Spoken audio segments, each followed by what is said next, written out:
ఈ గ్రంథానికి పునర్జీవం ఇస్తాడు అన్న మాటలు అతనికి ఒక స్వప్నంలా వస్తాయి.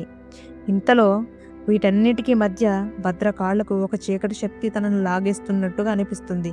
రుద్రా, నేను వెళ్ళిపోతున్నానేమో అనిపిస్తుంది, నన్ను కాపాడు రుద్రా, నువ్వు జాగ్రత్త అని ఆర్తనాదం రుద్ర కొద్దిగా ఆలస్యంగా తిరిగి చూసేసరికి, ఇది గ్రంథం గుణం కాదురా, ఇది శాపం, అది మొదలయ్యింది అనే మాటలు వినిపిస్తాయి. భద్ర మాత్రం నువ్వు జాగ్రత్త రుద్ర అంటూ మరణిస్తాడు. భద్ర శరీరం ఒక నల్లని పొగగా మారి చెదిరిపోతుంది. ఆ పొగ రుద్రాని చుట్టుకుంటూ ఆ దుమ్ములోంచి ఒక పద్యం స్పష్టంగా వినిపిస్తుంది. ఆసక్తి ఉన్నవాడి శాపమే నిస్వార్థమైన వాడికి శక్తి అనే మాటలు వినిపిస్తాయి. భద్ర మృతి అతనిపై చెరగని ముద్రలా మారుతుంది. కానీ ఆ మృతదేహం మాయమైన చోట ఒక చిన్న బండగా మారుతుంది. ఆ బండపై తనకి గ్రంథపు మొదటి సంపుట దొరుకుతుంది. రుద్ర దానిని తీసుకోగానే ఆమడ దూరంలో అగ్నిపర్వతం బద్దలైన శబ్దం వస్తుంది. బేతాళేశ్వర మఠం ఒక్కసారిగా స్తంభించడంతో రుద్ర బయటికి పరుగు తీస్తాడు. దానితో మఠం నుండి చీకటి చేతులు అతన్ని వెంబడిస్తాయి.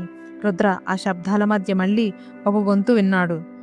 గ్రంథపు మొదటి సంపుట పొందిన నీవు శపథం చేయు, మిగిలిన భాగాలు సంపాదించేటప్పటికి మరొకరికి మరణం తప్పదు అనే మాటలు వినపడతాయి. రుద్ర బాధతో, నేను ప్రాణం కోసం కాదు, సంపద కోసం కాదు, నిజం కోసం పోరాడతాను, నేను ఎవరి మరణానికి కారణం కాలేను అని బాధగా విలపిస్తాడు. దానికి సమాధానంగా, అది నువ్వు కాదు నిర్ణయించేది, గ్రంథమే నిర్ణయిస్తుంది. గ్రంథపు మొదటి సంపుట అతనికి భద్ర మరణం ద్వారా లభించింది. మొదటి సంపుట రుద్రకి ఆ శక్తిని కలిగించింది. కానీ అది ఎలాంటి శక్తి అనేది అతనికి తెలియదు. ఇంతకీ